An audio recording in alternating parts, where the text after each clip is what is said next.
They send the youngest player on the field to the penalty spot.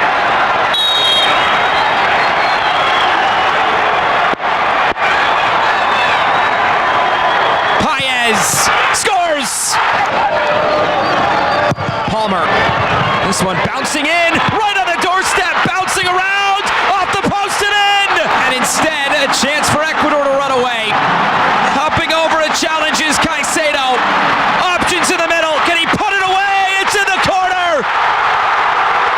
Minda scores for Ecuador, and all 3 points!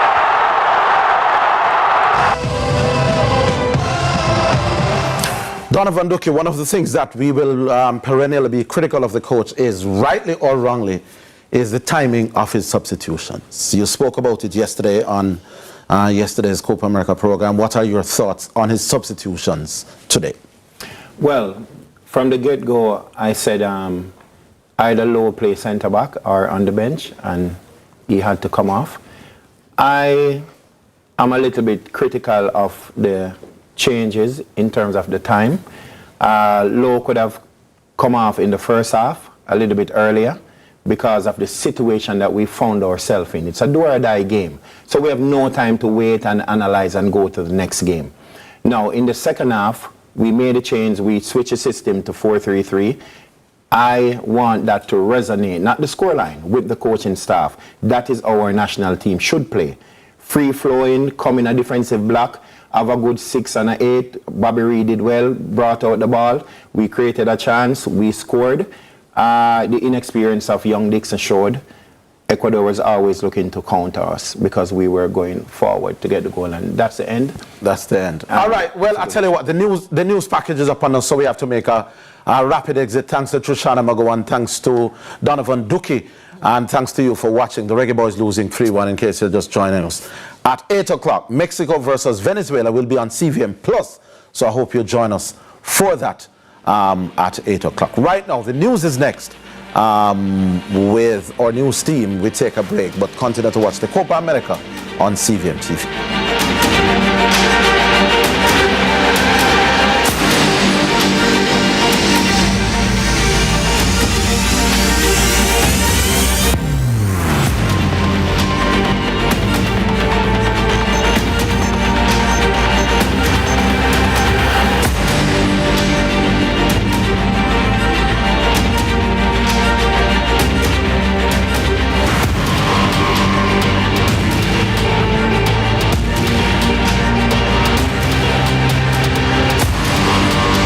America 2024, brought to you by KFC, J-Ray and Nephew, Quartz, Sunshine Snacks. Start saving for your golden years with a Sagicor Lifestyle Approved Retirement Scheme. The time by Sagicor Life is 7 o'clock. All right, guys, the news is in. You are loving MTM on CVM. And for those who don't know, we are the Mitchells. I'm Wayne. And I'm Tammy. And you can come along with us on our journey every Wednesday, 8 p.m. Right here, you can see it happening on CVM TV. Yeah, MTM on CVM. See it happen, man. CVM man. MTM man. CVM man. See it happen, man. CVM man.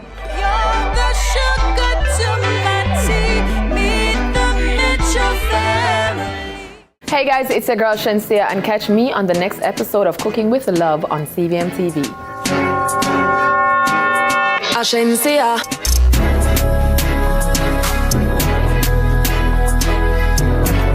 Want them, tell them.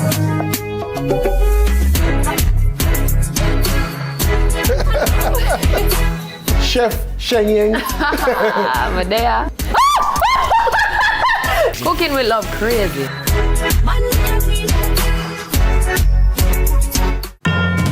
This evening on Lead Story with George Davis, Health Minister Dr. Christopher Tufton addresses concerns about the country's healthcare system.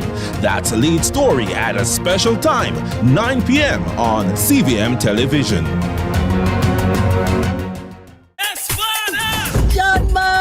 Celine, what going? We can't say we're a friend now. Celine. We have to take on the road. Yeah, man. We have to take out the same way. All right, Lord, thank you so much for this day. Me, I do the work. Yeah.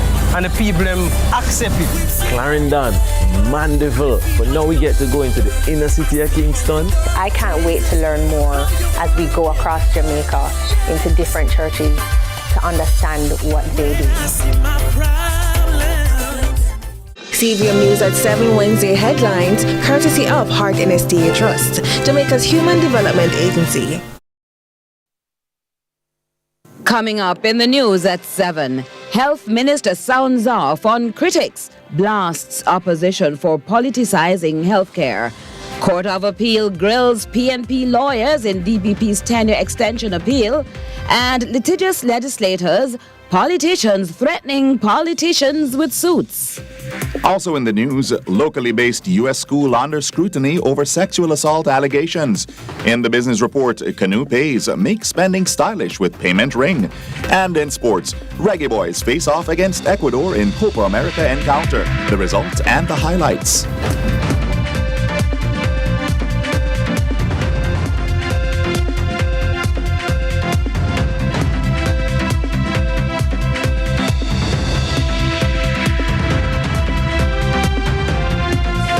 From Kingston, Jamaica, this is a Copa America delayed start to CVM News at 7. I'm Stephen McHugh. And I'm Carolyn Brown. It's Wednesday, June 26, 2024. Thanks so much for staying with us.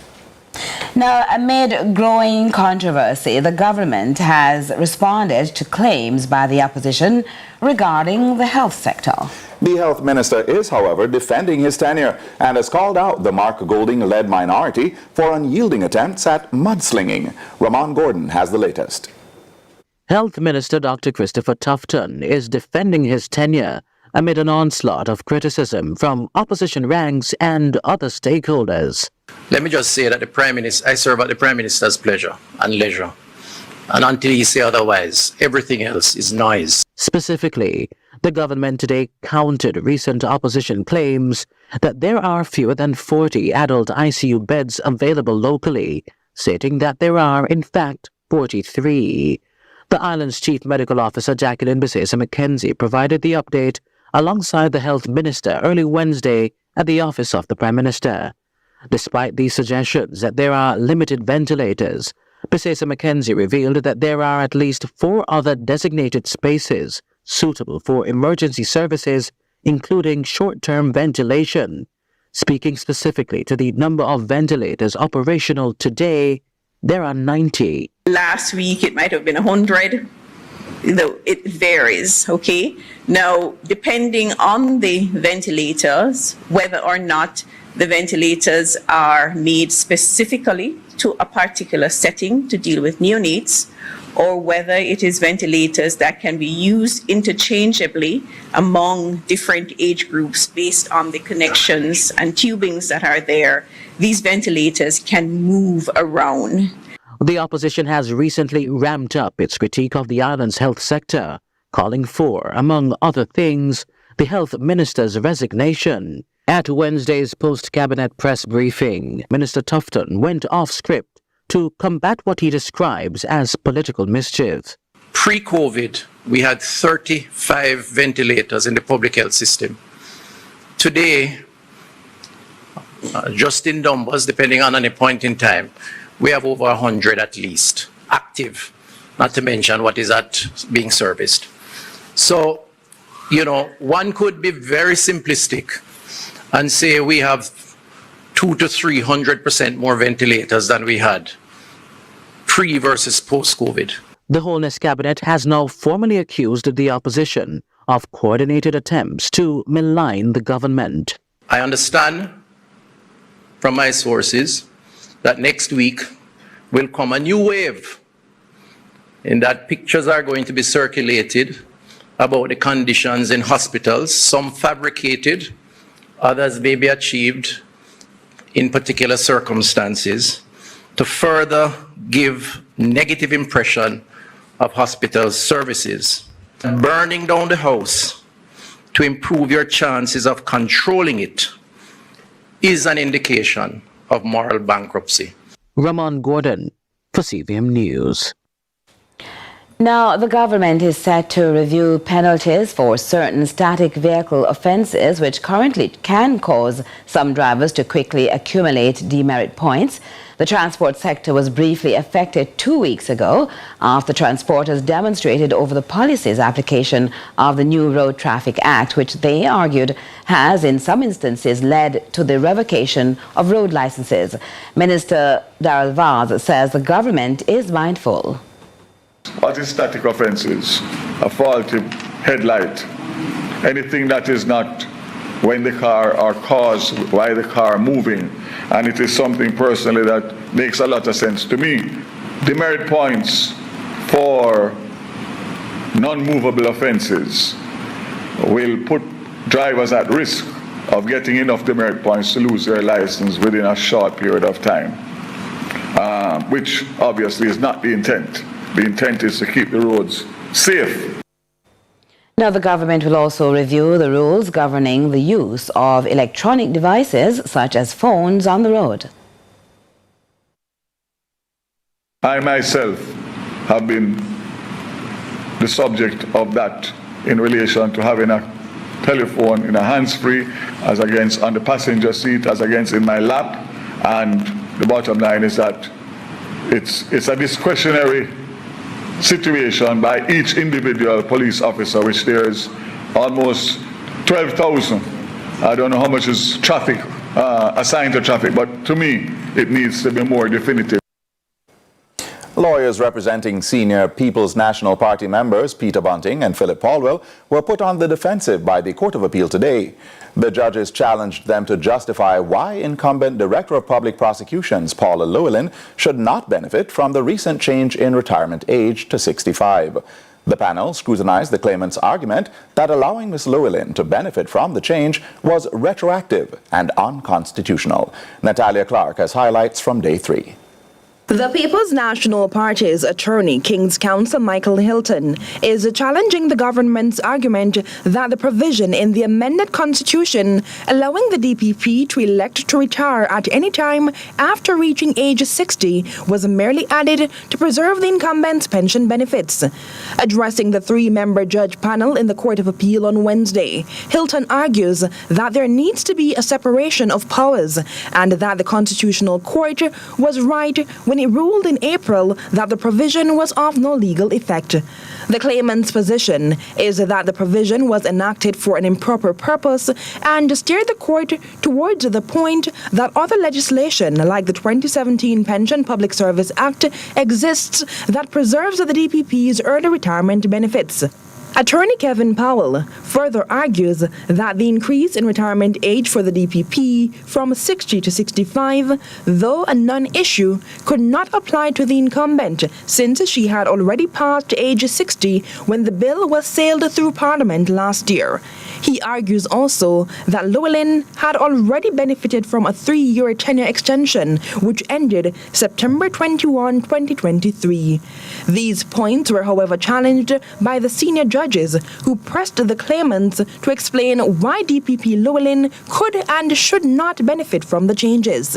Their reason that at the time the bill was passed, Llewellyn was legitimately in the post and so would be entitled to any general tenure extension approved for the office. This sent Attorney Powell back to the point that there was no separation of power and legislators intended for the provision to solely benefit the incumbent, thus making the change unconstitutional. The 5-day hearing continues on Thursday, where the claimants continue their argument. The government is being represented by King's Counsel Alan Wood, while DPP Llewellyn is represented by former Solicitor General King's Counsel Douglas Lays. They are seeking to overturn the Supreme Court's conclusion that Llewellyn's second extension was unlawful. Natalia Clark, CVM News. Culture Minister Olivia Grange has expressed deep concern over what she says is intensifying political rhetoric gripping the nation.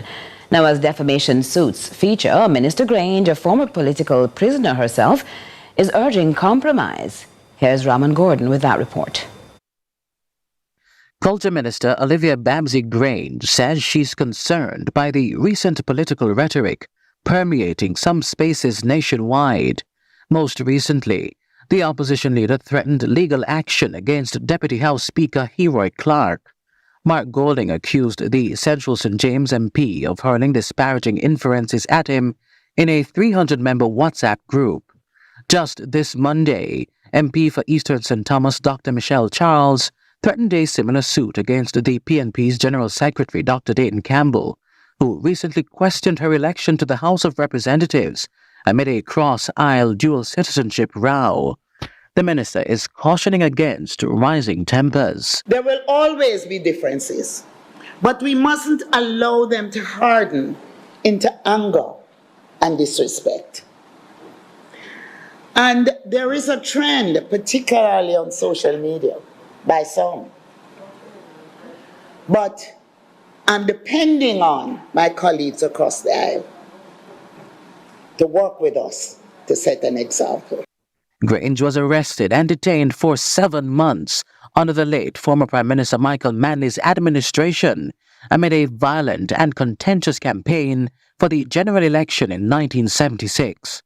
Leading up to that vote, nearly 100 people were killed in the first 5 months of that year as rival gangs and party supporters clashed in the streets. I've been through the fire.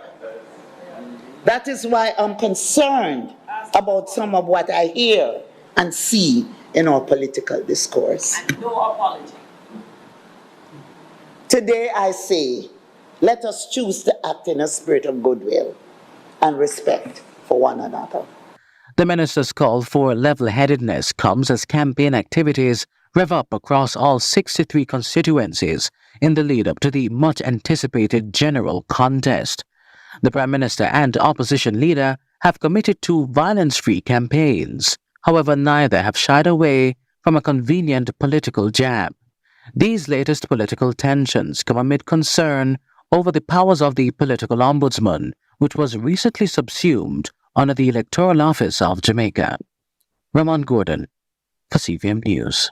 Now, in recent months, there has been an increase in lawsuits against political figures, but experts believe it's time the country's leaders promote what they preach. Trisha Gay Kelly reports.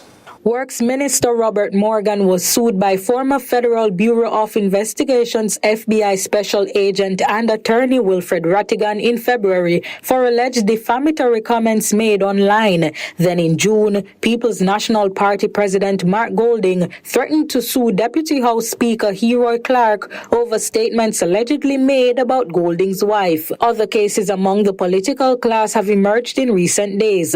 The latest, State Minister for National Security Juliet Cuthbert Flynn's attorneys have threatened to sue PNP Vice President Ian Hales unless he apologizes for posts to his social media. The attorneys pointed a profanity-laced audio clip of his client from years ago that Cuthbert Flynn feels is being used now to cause her harm. Former Deputy House Speaker and an attorney believe things could get serious if this trend continues.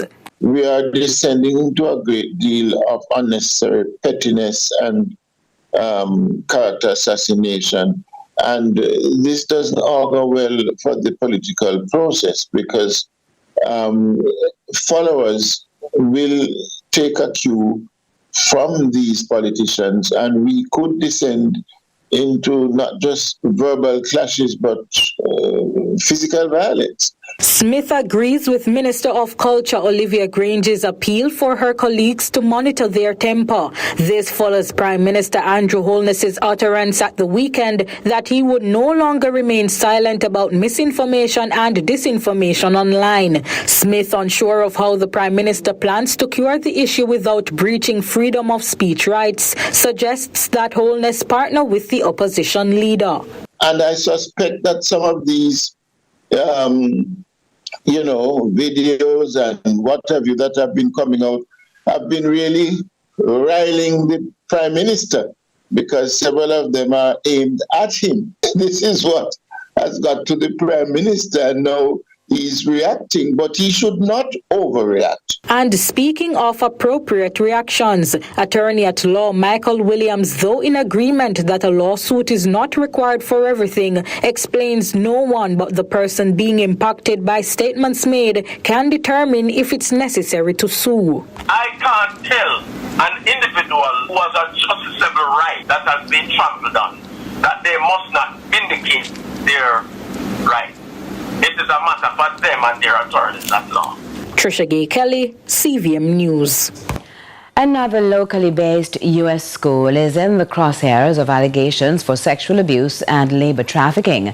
A U.S.-based lawyer told our news team she's seeking to get a child out of what's deemed an upsetting situation, but there are roadblocks. Courtney Lewis has the details. Just a few months ago, allegations of ill treatment to students at the private boarding school for U.S. children, the Atlantis Leadership Academy, led to the school being shuttered and 5 people being charged. Now, another school for North American children has come under the microscope, the Youth of Vision Academy Yova. Tackling the allegations of this touchy situation is U.S.-based attorney Dawn Post. She recounts that the leadership of the institution worked for Miracle Meadows, a U.S.-based Christian boarding facility that was closed down for sadistic torture meted out to children there. In that investigation, I learned about the leadership being Youth of Vision leaderships, their connection back to a facility that was closed in the United States for the sadistic torture of children. The attorney says the Child Protection and Family Services Agency, CPFSA, has been inconsistent in their dealings with the U.S. teen. CPFSA, for 3 weeks, never advised anyone that any court action had to be taken in Jamaica. And Canada was able to rescue 3 of their teens without going through this whole process. So it seems very inconsistent, and we've been unable to tell exactly why this is happening in this particular instance. However, the allegations don't end there, as the leadership of Yova also had operations in Ebenezer, St. Lucia. It is my understanding that a neighbor took it.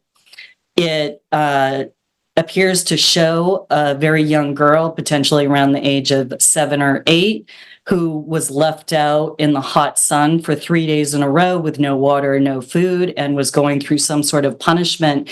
And this is in line with the allegations that other youth have made. Post mentions that Yova had to leave St. Lucia due to the controversies that surrounded its operations there. Back home, the CPFSA says it commenced an investigation on March 27 this year and has not been able to confirm the allegations. Post believes there is a lack of communication causing the persistent delays. Courtney Lewis for CVM News. And we've got lots more to come, so please stay with us. When we come back, the business segment.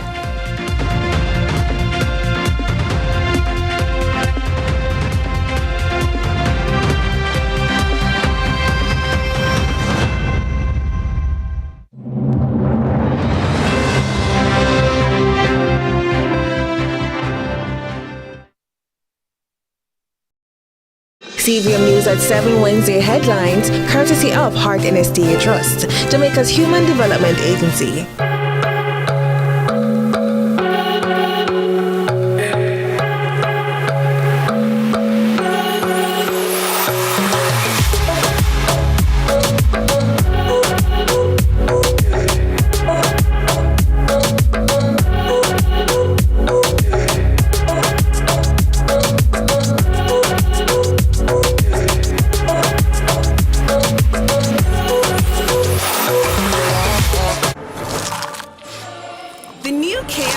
Pizza Zinger. Crispy, spicy chicken topped with marinara sauce, mozzarella cheese, and pepperoni in a brioche bun. Available for a limited time. KFC, it's finger-licking good. New Budget Supplies June end of month blowout. 6 days of non-stop saving, June 24 to 29. Up to 20% off on toilets, slat wall, BH paints and doors. And amazing deals on everything else. You can't lose at New Budget. Come see us now at New Budget Supplies, 195 Hagley Park Road. May I go down there right now? Call us today, 9234560. Don't miss out on these unbelievable savings. You can't lose with New Budget. CVM News at 7 Wednesday, courtesy of elife.sagicorjamaica.com.